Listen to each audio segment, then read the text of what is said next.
chapter 15. Be starting in verse 22. And Moses led Israel from the Red Sea, and they went into the desert of Shur. For 3 days they traveled in the desert without finding water. When they came to Marah, they could not drink its water because it was bitter. That's why the place is called Marah. So the people grumbled against Moses, saying, "What are we to drink?" And Moses cried out to the Lord, and the Lord showed him a piece of wood. He threw it to the water, and the water became sweet.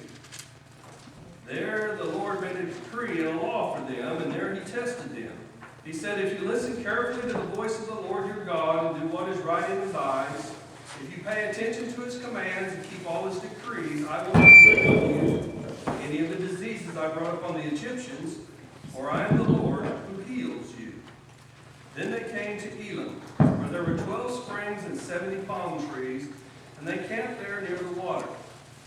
The whole Israelite community set out from Elim and came to the desert of Sin, which is between Elim and Sinai, on the 15th day of the second month after they had come out of Egypt. In the desert, the whole community grumbled against Moses and Aaron.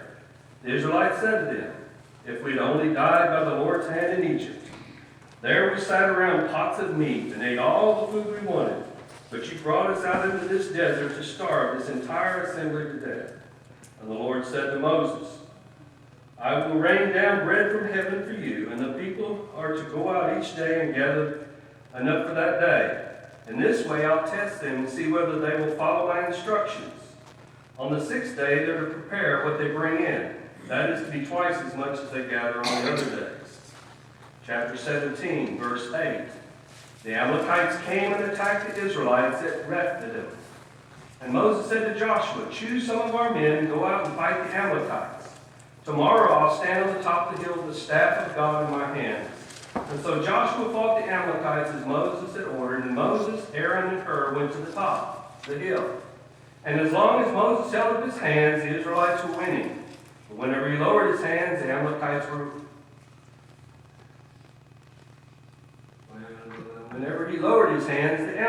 winning. And when Moses' hands grew tired, they took a stone and put it under him, and he sat on it. Aaron and Hur held his hands up, one on each side, one on the other. And so that his hands remained steady until sunset. So Joshua overcame the Amalekite army with the sword. And the Lord said to Moses, "Write this on a scroll as something to be remembered, and make sure that Joshua hears it, because I will completely blot out the memory of Amalek from under heaven." And Moses built an altar and called it, "The Lord is my banner." And he said, "For hands were lifted up to the throne of the Lord, and the Lord will be at war against the Amalekites from generation to generation." Lord, we thank you for the day. We thank you for the opportunity to study your word. Guide us in all that we do and help us to understand and apply it in our lives. In your Son's name. Amen. Okay.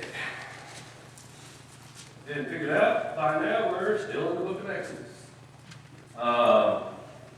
Those of you that are showing up for the first time, we're crossing the Red Sea. We talked about crossing the Red Sea last week.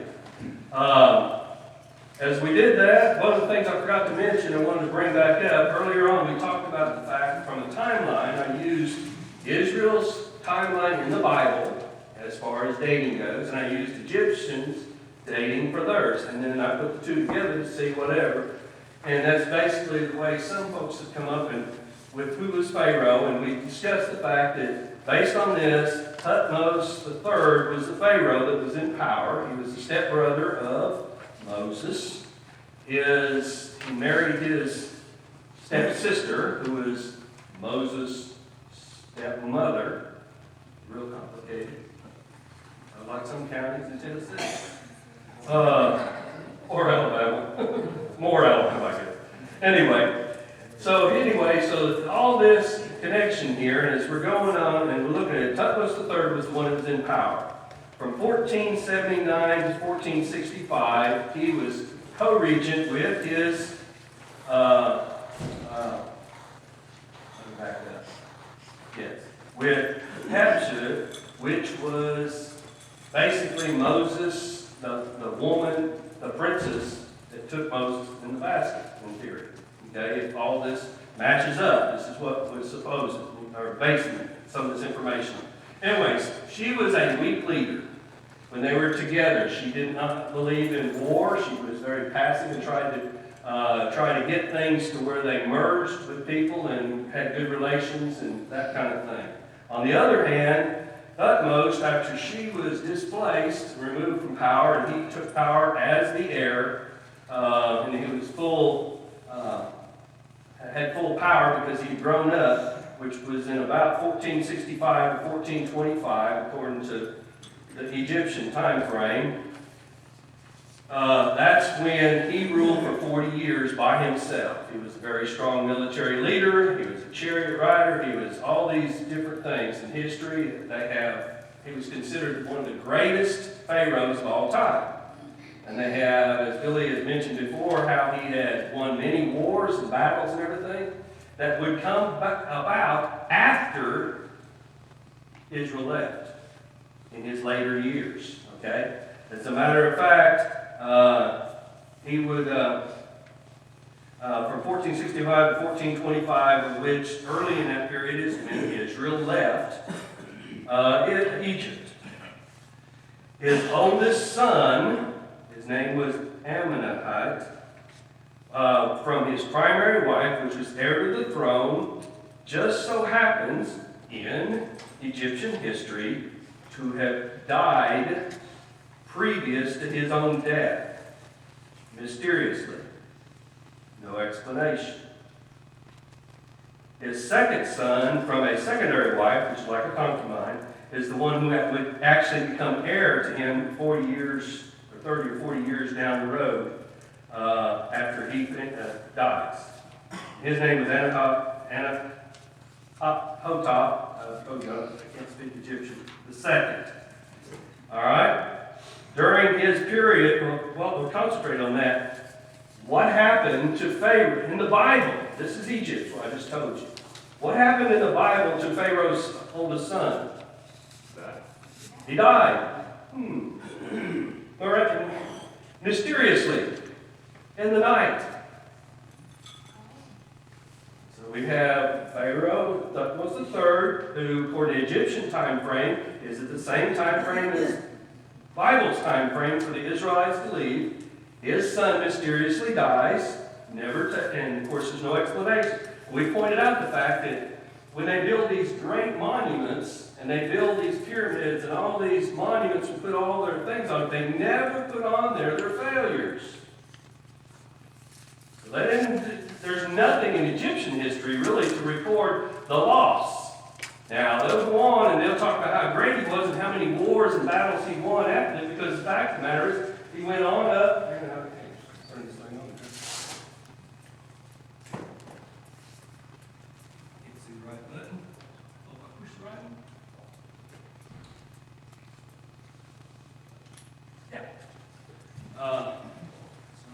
Yeah. He would go on, as we discussed previously.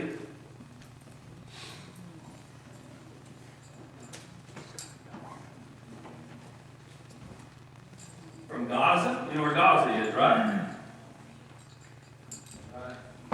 Where the Philistines were in this area here. I don't have. Here, let me get a better map.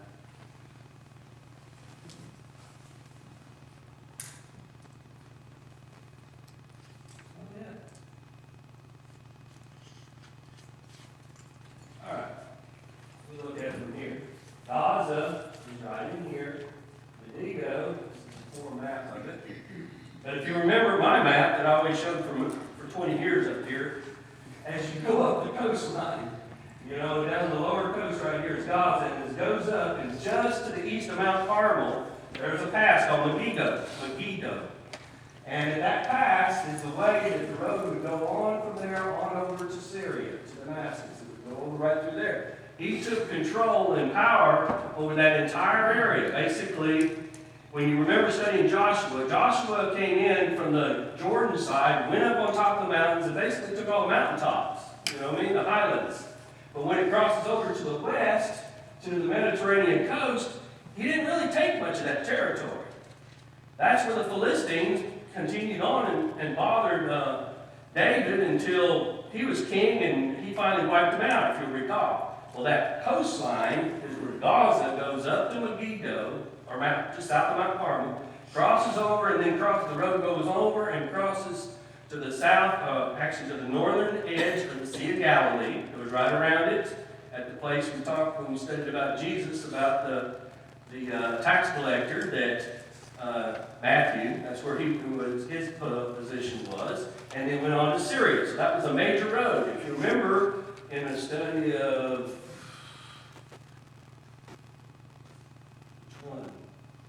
some of the studies that we've studied on Wednesday nights, some of the prophecies, how Egypt, it was in a battle always with Assyria, and this roadway right here was a major battle area through this area here. So anyway, this is where he basically took power after that, took control of that. All right, so much for him. Last week, we talked about the fact that there were basically 3 routes out of Egypt that have been proposed. One of them is the northern route. Here's Goshen. They came from here, and they went across here, and they went this way. And over in this area is a mountain that they say was Mount Sinai. Problem with this is God said don't go that way, because there was a military involved, and they didn't want them to go to war. Otherwise they'd turn around and run back to Egypt.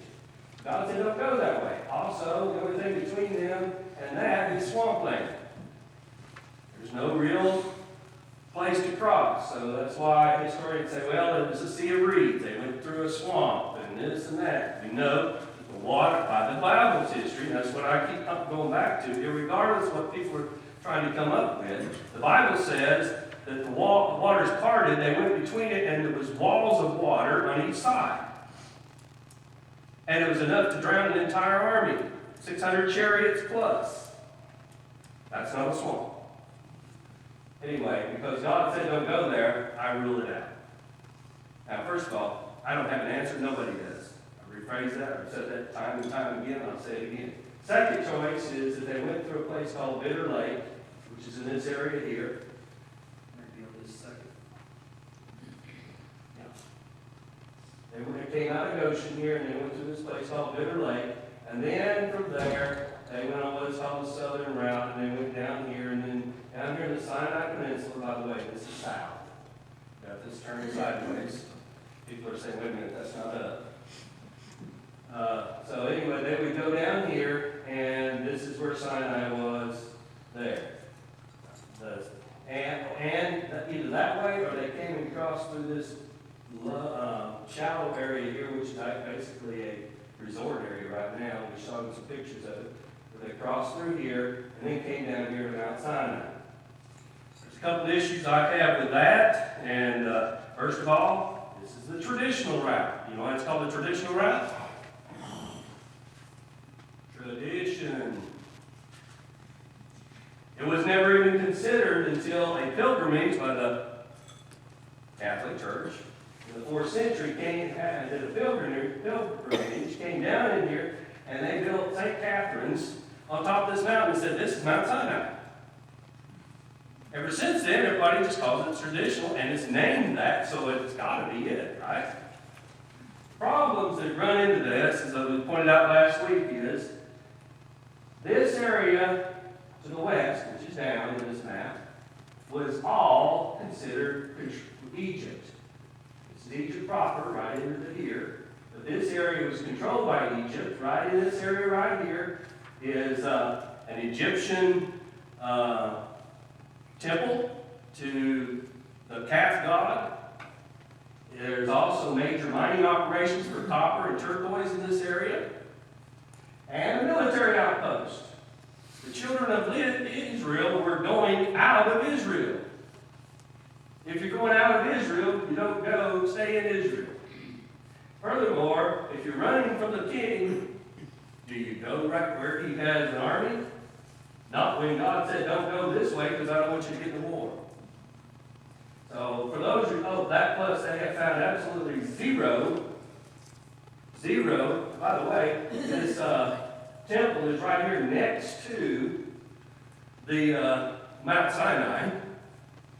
So you got a temple worshiping here in Mount Sinai, and Israel lived in this area for 40 years. without being discovered or any kind of problems. They also, there is absolutely no evidence of habitation. Like broken pottery, garbage, whatever, different things that archaeologists look at when they try to figure out who lived there, of which they have all up down the Jordan River and every other place the Israelites have been. Anyway, so kind of, to me, it's based on tradition. There has absolutely never been any specific evidence other than it's in the vicinity. So, yeah, okay. The third choice we talked about was if it was over here, in this area right here in Saudi Arabia. Modern day today. Quickly, it's basically, the Arabian route is based on, I choose it, and we're going to talk about it today, as if it was the route. Does not mean it's true. So go out here and say, I found it, I know where it's at. There's been a lot of evidence recent evidence that's pointing more that way, but there's some things that fit together there. At Mount Sinai, which is where everybody's headed to, there's a mountain called Jabal al-Laz. First of all, Moses fled Israel. A major trade route, as we pointed out, comes down right here and goes straight across here. Midian. Where do you think Moses was? Midian. When he left there, he went by the mountain, God's mountain, on his way to Egypt. When he left, and he was taking the army at his fastest pace to get away, where do you think he's going? Back home. Back somewhere where he fled when he tried to get away from Pharaoh. Makes sense. Besides that, the road is easy to make. Right across here. It doesn't look necessarily here, but in reality, there is a road that goes across through here to take that way. So, but from a biblical standpoint, first of all, the Bible says it was out of Egypt, via the desert road to the Red Sea. Out of Egypt controlled, desert road, Red Sea. Okay? Paul said Mount Sinai was in Arabia. Okay? This, let's see if I can go one more. Yeah. All right, there we go. We've got a different view now. This was considered Arabia. Okay? This area over here, Saudi Arabia, the desert, all the way up to, even we talked about Wednesday night, all the way up to the lower part of the Dead Sea, in that area there, and also out around the eastern side of what was Moab and Ammon, or the Transjordan tribes. To the east. That's why all the routes went all the way up and then down into Persia or Mesopotamia or Babylon, because the roadways went this way, because this was all desert. All right, so Paul says it's in the Arabah. Solomon said this, the Gulf of Aqaba in Kings, is the Red Sea, because at this town, this place right here, he had ships. All right, so based on just things out of the Bible, it lends me to this direction. For 40 years, Israel disappeared from Egypt's war machine. You know what happened? How strong he regrew his army and what he did or whatever. If he had a chance to wipe those Israelites out, he would have. But they disappeared. Why? They were lost in the desert. Okay?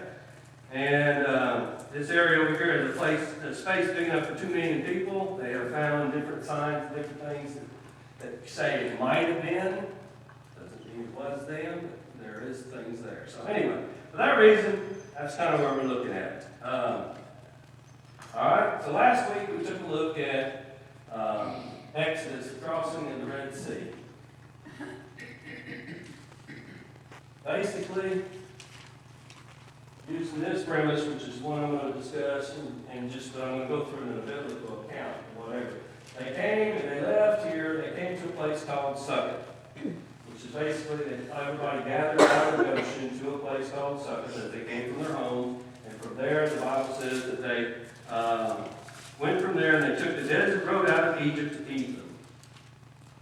So as they took the desert road and went out of the desert road over here to Etham. This here was called the Desert of Eden. Like that.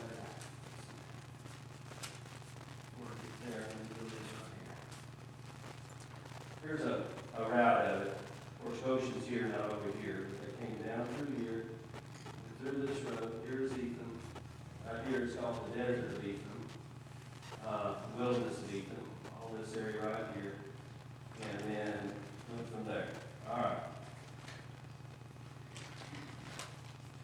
Okay, let me get back over here.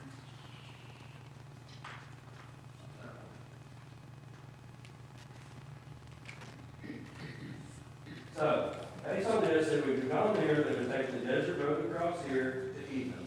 The Bible says that when they got to Ethan, which was on the edge of the desert, which is the edge of the great desert, it's Saudi Arabia and everything here. This particular part of it is called the desert of Ethan. As they arrived there, God told them to turn back. Okay, you're already here.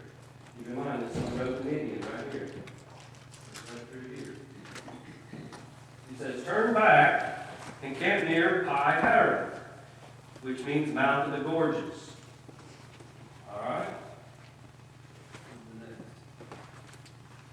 When you do that, basically you have, come back from here and you can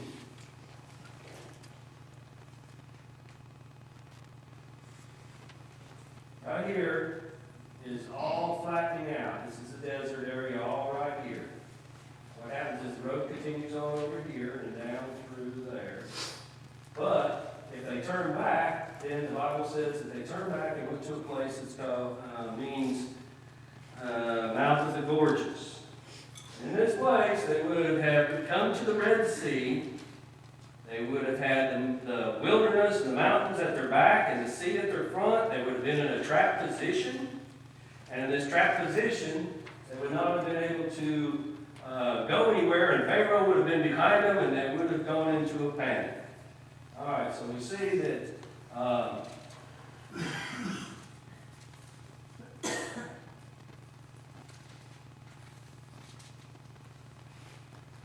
right here where this airport is all lowland or desert area all through here. But as you can see, as you start going out back this way, down through here, it starts getting dark. And it's basically where the mountains come together and there's the water runs off when it rains and it's full of sand and it just goes lower and lower and lower. Very similar to the canyons we looked at in Joshua when they climbed out of the Jordan River Valley. Except this is a little more gradual than that. That was straight up. And so, is it travelable? Oh yeah. I mean, they did in Jordan straight up the mountain. We saw how rugged that was. Is that what we call the wilderness of sin? Wilderness of sin, we'll get to that. No. Well, not what I'm going to show you that I think is the wilderness of sin and why. Okay? This here is, he hasn't got to the wilderness of sin yet. He's just arrived at the Red Sea by Pi Hahiroth, okay, which is on the border of the Red Sea. So as he's going, we see that he would be going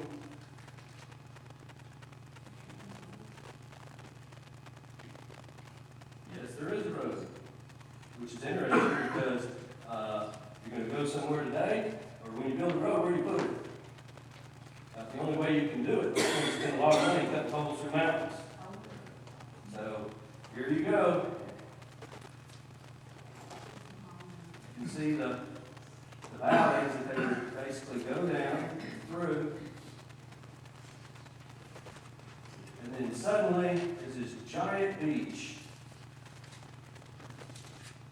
And they arrive here. And my goodness, look who's behind us. Pharaoh and his army is coming straight at you. What does God do?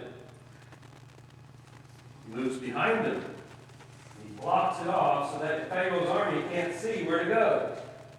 Come at him. All right? This is a rooftop view looking across the Red Sea at that beach today. All right? Looking back behind, there's the ridge where they would have come from. This is the hills that they came out of. Here's another view from another place. Across there, you can see across the Red Sea, about 8 miles across. You can see the mountains as well back here. all-inclusive person. Oh, yeah, you saw it. There it is. You sleep right there. And here's your cabana on the beach. All inclusive, except for water, manna, food. Anyway, so Bible says at that time they crossed the Red Sea, and in Isaiah 51, verse 10, the writer says they crossed the Red Sea on a road in the depths of the sea, and God dried up the waters of the deep. Okay? One thing they have found in this area right here, get back to something else.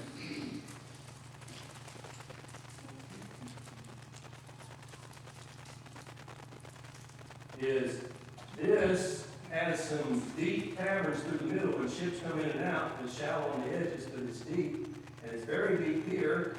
But when it gets to right here, which is where that beach is, right there. When it gets to that beach right there, the water comes up, up, up. It gets shallow. And when I say shallow, I mean it's still deep, 1,000 feet or whatever on the beach side, but it comes up to a high spot, and then it drops back down again. Isaiah says, God put a road, quote, a road in the depth of the sea and dried up the waters of the deep. He didn't dry up the swamp, he dried up the waters of the deep. So they would have crossed right here. All right? Now, this is on the far side, on the eastern side of that Red Sea at that point, looking back across. This is where they would have looked back, and what would they have seen? The Egyptian army was totally destroyed. Okay? All right?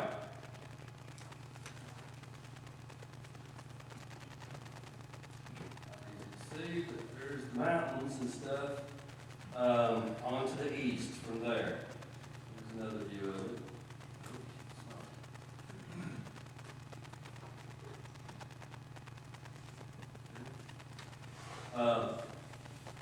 So they would have crossed right in this area right here. Over to this, basically this beach over here. Now, that's where we left off last week. They crossed the Red Sea on dry land. They arrived on the eastern shore. They watched Pharaoh's army destroyed in the Red Sea. And as they went from there, and the Bible says after that they went from there into the desert of Shur. Desert of Shur. I'm supposing, and different people have said the same thing or whatever, that would be this area right in here. Because what it looks like after that is it says then that, let me find my mark. They traveled 3 days without finding water. They went to a place, while they were in this wilderness, in this area somewhere in here, they were without water. So they all complained and grumbled. What does the Bible say that Moses did? Took a piece of wood. Matter of fact, God showed him a piece of wood. He threw that wood into the water. They found some water, but it was bitter water. They couldn't drink it. So he threw it in there and made it sweet. That was at a place. Let me get this back right here.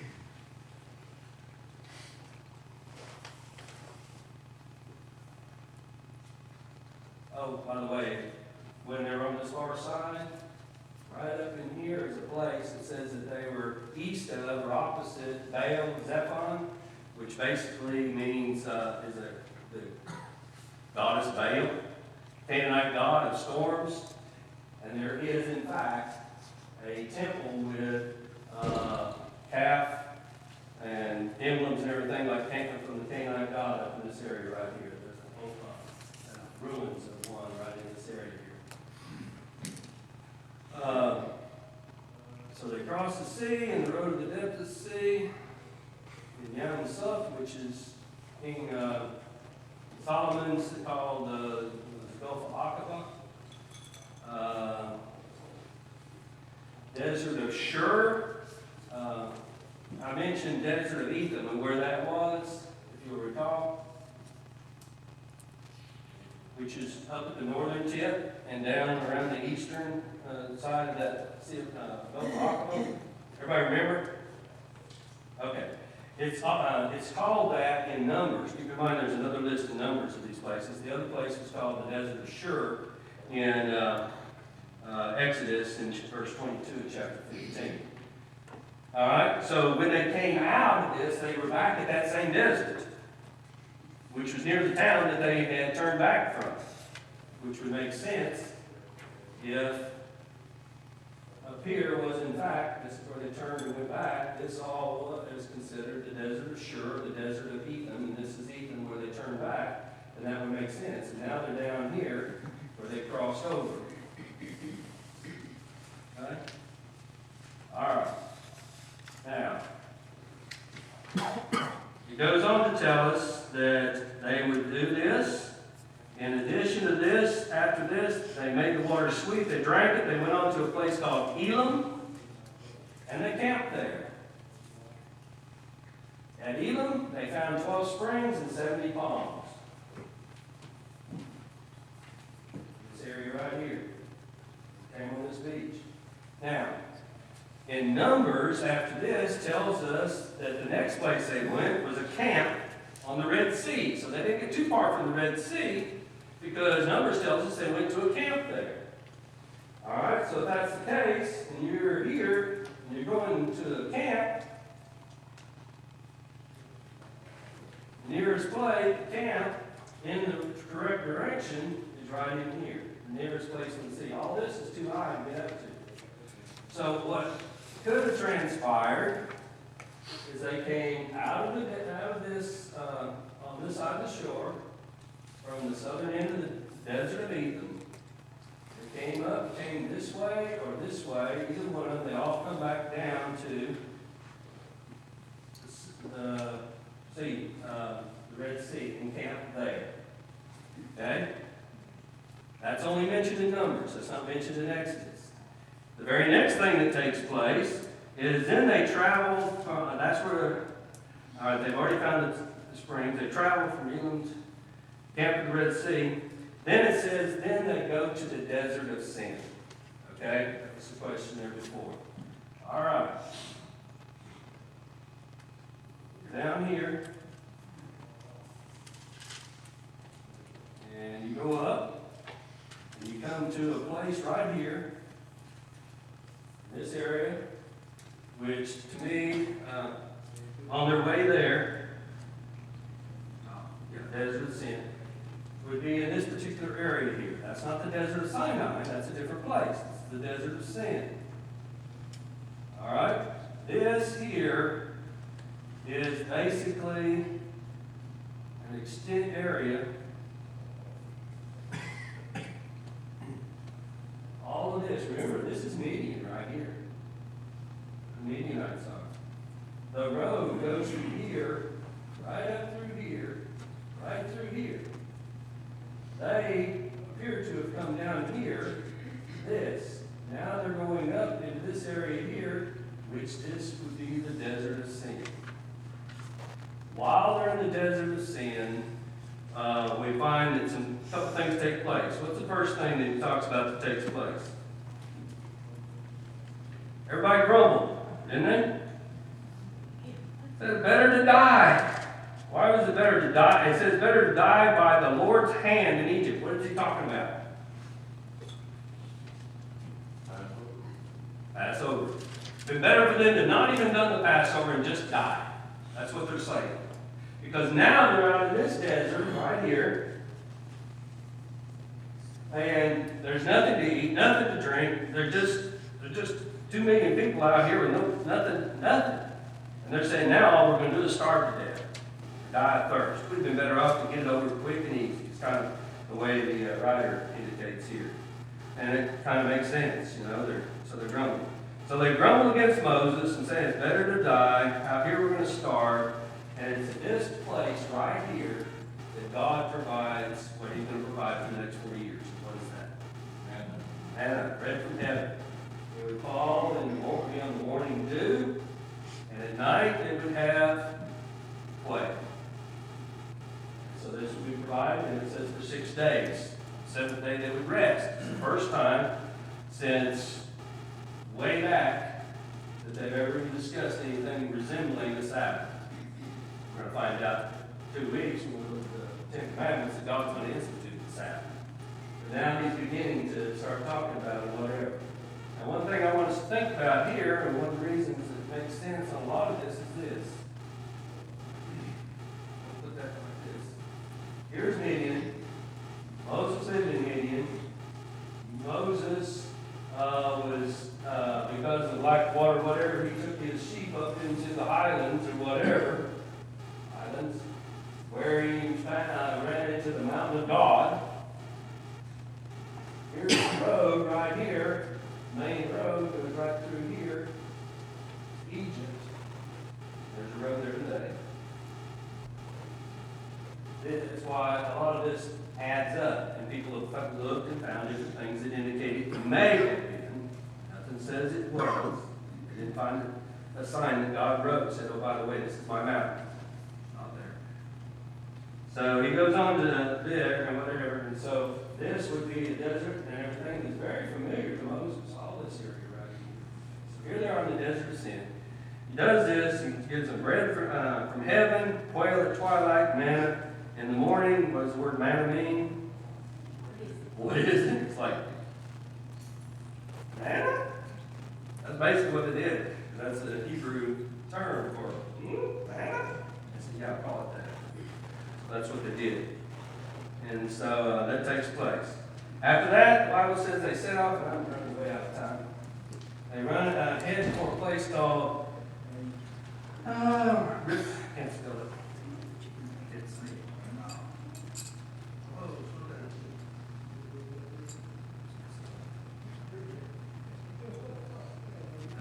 And you'll find some other towns mentioned that are just campsites or whatever in Numbers. They went to Rephidim, and here we find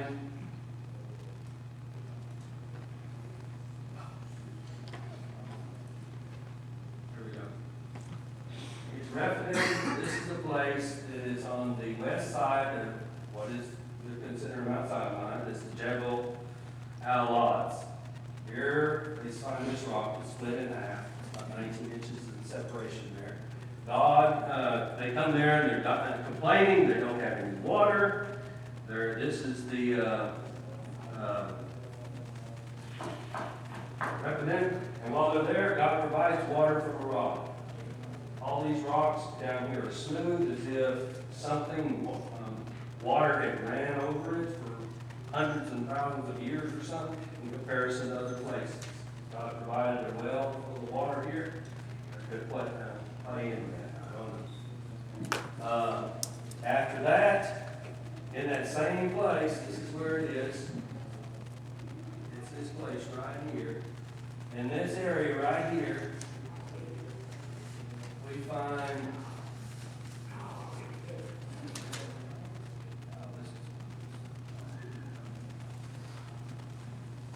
a place where Israel would have camped at Rephidim. At this place was the same place that they were attacked by the Amalekites.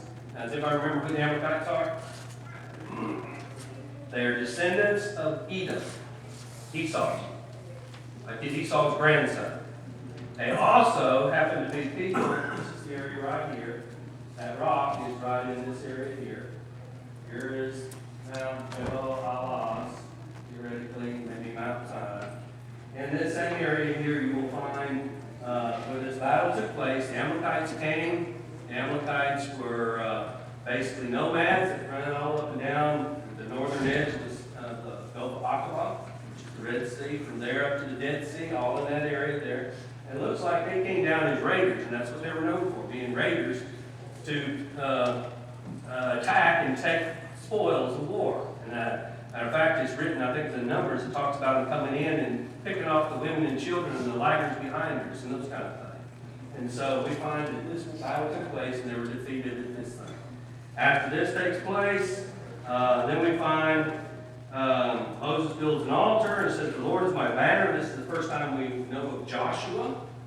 Joshua fights the very first battle here at the Amalekites. He would go on to conquer the land. We also know that Jethro comes to Moses. Now, I didn't mention it, but back in the desert of Sin, at the northern edge of where Midian is, apparently we find that Moses' wife and children were sent home, sent to Midian. Because Jethro in chapter 18 brings them to him, sits down with him, and goes over some things and says, you need to get a better handle on how to manage things. And he sets up with him how to manage the people of Israel. After that, we find then they traveled from there, and they went to the other side, probably along that route, to what is called the desert of the Sinai. And here we find a large area here that right here. See, the other was right here. This is where they were on this side, and they would come around this way or around this way. This area here is a large flat area where they would have encamped for the next 11 months. This is where they would get the 10 Commandments, and we would take up from there afterwards. And it says that they arrived here 90 days. It took 3 months to get to here. It took them a month to get across the Red Sea. And then after that, they wandered and spent some time in this area right here, which is the desert of Sin. And then up here to Ephadim, where the battle took place, and God, the rock at Horeb. And then they went around over here, and then they would be encamped at the foot of the mountain, which is the beginning of chapter 19. And that's where we'll take a minute. Went too long, 5 minutes over. Yes? I get grumpy when I get hungry myself, so I understand those people. Okay. And it's good to know that the manna and the quail are the only two things we see that Moses or Aaron didn't have no part in. They had a part in separating the waters from the sea. They had part in water both times, but they had no part in the manna and the quail. It came directly from God to the people. Interestingly enough, guess who gets credit for the manna in the New Testament? Moses. Matter of fact, Jesus said, that came from God, and I'm the bread of life. That's it. Interesting. So they gave him credit anyway, yes. Okay, this makes many sense. Okay, if they were on the route directly to the road to the Midian, the Egyptians could have easily followed. So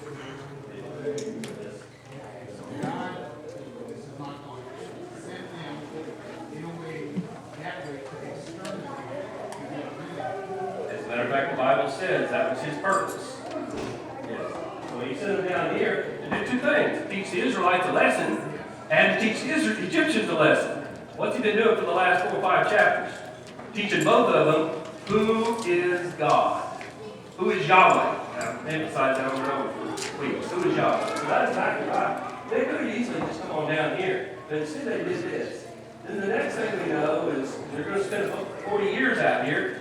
Egypt is going to go on to become a major military power up in the western coast of Palestine. What do you think they're looking for? Those people that were heading there. You know, so he made it his mission to do that. And not once in the Bible or in Egyptian history do we find the two of them coming in contact together again. If they were in the Sinai Peninsula, that's still Egyptian territory. I think they would have found it. That's another reason I believe what Paul said when he says in Arabia. It's over there where nobody exists except nomads and people like that or whatever in the desert, that there's no real good place to live. And so they disappeared for 40 years. All right, next week.